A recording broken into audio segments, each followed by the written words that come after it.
మాజీ మంత్రి కాకాని గోవర్ధన్ రెడ్డిపై ఎక్సైజ్ పోలీసులు నమోదు చేసిన కేసులో 2 రోజుల పోలీస్ కస్టడీ పూర్తయింది. 2024 ఎన్నికల్లో ఎన్నికల పరిశీలకులు జరిపిన దాడుల్లో ముత్తుకూరు మండలం పంటపాలెంలో 4200 మద్యం బాటిళ్లు పట్టుకున్న విషయం తెలిసిందే. ఎన్నికల కేసు అప్పట్లో క్లోజ్ అయిన అధికార పార్టీ కాకానిపై పలు కేసులు నమోదు చేసి తిరగదోడుతున్న నేపథ్యంలో ఇందుకూరుపేట ఎక్సైజ్ పోలీస్ స్టేషన్ పరిధిలోని ఈ కేసును తిరగదోడారు. ప్రస్తుతం ఆయనపై 6 కేసులు నమోదై ఉండగా 2 కేసుల్లో బెయిల్ వచ్చిన విషయం తెలిసిందే. ఇందుకూరుపేట ఎక్సైజ్ పోలీస్ స్టేషన్ పరిధిలో మాజీ మంత్రి కాకాని గోవర్ధన్ రెడ్డిపై కేసు నమోదు చేశారు.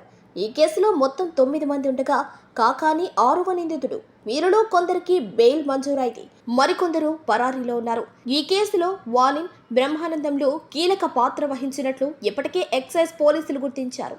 ఈ నేపథ్యంలో 2024 ఎన్నికల సందర్భంగా నమోదైన కేసులో టీడీపీ అధికారంలోకి వచ్చిన తర్వాత మాజీ మంత్రి కాకాని గోవర్ధన్ రెడ్డిని నిందితుడిగా చేర్చారు. దీంతో ఎక్సైజ్ అధికారులు పోలీస్ కస్టడీ కోరిన నేపథ్యంలో ప్రస్తుతం జ్యుడిషియల్ రిమాండ్లో ఉన్న కాకాని గోవర్ధన్ రెడ్డిని ఇవాళ ఎక్సైజ్ అధికారుల విచారణకు అప్పగించారు. ఈ నేపథ్యంలో excise superintendent Srinivasa Naidu Nellore police training కాలేజీలో విచారణ జరిపారు. ఈ విచారణలో ఎక్సైజ్ అధికారులు సంధించిన ప్రశ్నలకు కాకాని నుంచి సమాచారం రాలేదు. అధికారులు అడిగిన ప్రశ్నలకు నాకు తెలీదు, సంబంధం లేదు అనే సమాధానమే కాకాని నుంచి వచ్చింది.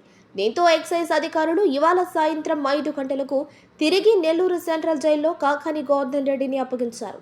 ఈ నేపథ్యంలో సోరాయిపాలెంలో దొరికిన మరో మద్యం కేసులో కూడా కాకానిపై గూడూరు ఎక్సైజ్ అధికారులు కోర్టులో పీటీ వారెంట్ వేశారు. ఆయన్ను నెల్లూరు సెంట్రల్ జైలు నుంచి సోమవారం గూడూరు ఎక్సైజ్ పోలీస్ స్టేషన్ తరలించే అవకాశం ఉంది.